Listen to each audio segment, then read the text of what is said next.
അസ്സലാമു അലൈക്കും വറഹ്മത്തുള്ളാഹി വബറകാത്ത്. അൽഹംദുലില്ലാഹി റബ്ബിൽ ആലമീൻ വസ്സലാത്തു വസ്സലാമു അലാ റസൂലിഹിൽ അമീൻ വഅലാ ആലിഹി വസഹ്ബിഹി അജ്മഈൻ അമ്മാ ബഅദ്. പ്രിയമുള്ള സഹോദരി സഹോദരങ്ങളെ, അല്ലാഹു സുബ്ഹാനഹു വ തആല നമ്മെ എല്ലാവരെയും അനുഗ്രഹിക്കുമാറാവട്ടെ. ആമീൻ. ഇവിടെ ഒരു ചോദ്യം വന്നിട്ടുണ്ട്. ഹമ്മാമിൽ വെച്ച്, അതായത് ബാത്റൂമിൽ വെച്ചിട്ട് ഇപ്പോൾ കുളിക്കാനും അതുപോലെ തന്നെ ടോയ്ലറ്റും വാഷ് ബേസും ഒക്കെ ഉള്ള ഒരു 2-3 സൗകര്യങ്ങളുള്ള ബാത്റൂമിൽ വെച്ചിട്ട് വുളു ചെയ്യാൻ വേണ്ടി പറ്റുമോ? അങ്ങനെ വുളു ചെയ്യുമ്പോൾ നമ്മൾ ബിസ്മിയൊക്കെ ചൊല്ലാൻ വേണ്ടി പറ്റുമോ എന്നുള്ളതാണ് ചോദ്യം. നമുക്ക് പറയാനുള്ളത്, ഈ വിഷയത്തിൽ ഇസ്ലാമിക പണ്ഡിതന്മാർ നൽകിയിട്ടുള്ള മറുപടിയുണ്ട്.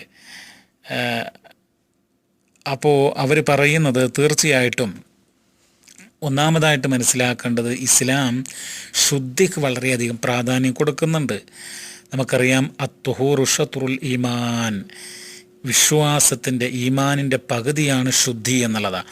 അപ്പോൾ നമ്മൾ ഈ ബാത്റൂമിൽ വാഷ് ബേസിൽ വെള്ളമൊക്കെ തിരിച്ചു കഴിഞ്ഞാൽ ആ വെള്ളം തെറിച്ച് നജസിൽ ചെന്ന് വീണ് ആ നജസ് നമ്മുടെ വസ്ത്രത്തിലേക്കോ ശരീരത്തിലേക്കോ തെറിക്കുന്നൊരവസ്ഥ ഉണ്ടാകാൻ വേണ്ടി പാടുള്ളതല്ല. അപ്പോൾ ബാത്റൂമൊക്കെ എപ്പോഴും ക്ലീൻ ആയിരിക്കണം. നമ്മൾ ബാത്റൂമിൽ നിന്ന് ഉള്ളെടുക്കുമ്പോൾ അവിടെ എല്ലാ നജസ്സുകളും ഒക്കെ എന്ത് ചെയ്യണം, വൃത്തിയാക്കിയിട്ട് ഉള്ള ഒരവസ്ഥ ഉണ്ടായിരിക്കണം. അങ്ങനെയുള്ളൊരു ബാത്റൂമിൽ വെച്ച് നമ്മൾ വുളു എടുക്കുന്നത് അനുവദനീയമാണ്. അതിന് യാതൊരു കുഴപ്പമില്ല. ഇസ്ലാമിക പണ്ഡിതന്മാർ അത് അനുവദിച്ചിട്ടുണ്ട്, അനുവദനീയമാണെന്ന് പറഞ്ഞിട്ടുണ്ട്. പക്ഷേ ഇവിടെ എങ്ങനെ നമുക്ക് ബിസ്മി ചൊല്ലണം? അപ്പോൾ ഈ ബിസ്മി ചൊല്ലുന്നതുമായി ബന്ധപ്പെട്ട് നമുക്ക് പറയാനുള്ളത്, വബി ഖുസൂസിൽ ബസ്മല ദാഖിലുൽ ഹമ്മാം ഫഖദ് സ്വറഹ ഷൈഖ് ബിൻ ഉസൈമീൻ റഹിമഹുല്ലാ അന്നഹാ തകൂനു ബിൽ ഖൽബ്. അതായത് ഇപ്പോൾ ബിസ്മിയൊക്കെ ചെല്ലണം നമുക്ക്. അപ്പോൾ ചിലപ്പോൾ ഇപ്പോൾ ഈ വുളുവിൻ്റെ സന്ദർഭത്തിലാവട്ടെ ഒക്കെ നമ്മൾ ബിസ്മി ചൊല്ലുമ്പോൾ അത് അന്നഹാ തകൂനു ബിൽ ഖൽബ്, മനസ്സിൽ ചൊല്ലുക. കാരണം എന്താണ് പ്രിയമുള്ളവരെ? നിങ്ങൾ നോക്കൂ, ഒരു ഹദീസിൽ ഇമാം അഹമ്മദിൻ്റെ ഹദീസ് ഗ്രന്ഥത്തിൽ കാണുന്ന ഒരു സംഭവമുണ്ട്. ഇപ്പോൾ തുമ്മിക്കഴിഞ്ഞാൽ ഇദാ തസറജുൽ ഹമിദല്ലാഹ് ബി ഖൽബി, ബാത്റൂമിൽ വെച്ചിട്ട് ഇപ്പോൾ തുമ്മൊക്കെ ചെയ്തു കഴിഞ്ഞാൽ നമ്മൾ മനസ്സിൽ എന്ത് ചെയ്യുക, അൽഹംദുലില്ലാ എന്ന് കരുതുക, എന്ന് മനസ്സിൽ വിചാരിക്കുക അല്ലെങ്കിൽ പറയുക. ഇതാണ് വേണ്ടത്. അപ്പോൾ അതോടൊപ്പം തന്നെ വമിൻ അഹ്ലിൽ ഇൽമി മൻ ഖാല തുഷ്റഉ തസ്മിയ ബിൽ ലിസാൻ ദാഖിൽ ഹമ്മാം. ഈ ബാത്റൂമിനകത്ത് നാവ് കൊണ്ട് ബിസ്മി പറയാം എന്ന് ചില പണ്ഡിതന്മാർ പറഞ്ഞിട്ടുണ്ട്. അത് ഇബ്നു ബാസ് റഹിമഹുല്ലയുടെ ഫതാവയിൽ അങ്ങനെ വന്നിട്ടുണ്ട്.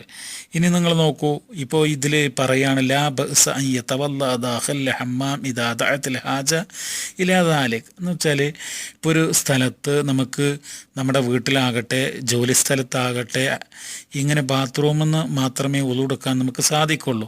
അങ്ങനെയുള്ള ഘട്ടത്തിൽ ബാത്റൂമിൽ നിന്ന് നമുക്ക് വുളു എടുക്കാവുന്നതാണ്, ഒരു വിരോധവും ഇല്ല.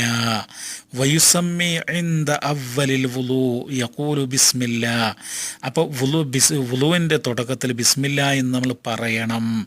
കാരണം ലിഅന്ന തസ്മിയത വാജിബത്തുൻ ഇൻദ ബഅളി അഹ്ലിൽ ഇൽമ്, വിജ്ഞാന ലോകത്തിലെ ചില പണ്ഡിതന്മാരുടെ അടുക്കൽ ഈ ബിസ്മി ചൊല്ലൽ, വുളുവിൻ്റെ മുമ്പിൽ ബിസ്മി ചൊല്ലൽ വാജിബാകുന്നു.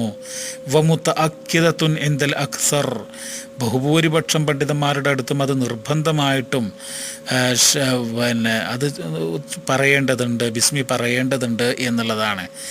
അപ്പോൾ നമുക്കെന്ത് ചെയ്യാം, അകത്തുനിന്ന് വുളു എടുക്കാം, ബിസ്മി ചൊല്ലാം. അത് മനസ്സിൽ ചൊല്ലുന്നതാണ് ഏറ്റവും ഉത്തമം. അതോടൊപ്പം തന്നെ നമ്മൾ ഈ നജസ് നമ്മുടെ ശരീരത്തിലോ വസ്ത്രത്തിലൊന്നും ആകാത്ത വണ്ണം എപ്പോഴും ക്ലീനാക്കണം. അങ്ങനെ ക്ലീനായിട്ടുള്ള ശുദ്ധിയുള്ള ബാത്റൂമിൽ നിന്ന് ഇങ്ങനെ വുളു എടുക്കാം എന്ന് നമ്മൾ മനസ്സിലാക്കുക. അള്ളാഹു അനുഗ്രഹിക്കട്ടെ. ആമീൻ. അസ്സലാമു അലൈക്കും വറഹ്മത്തുള്ളാഹി.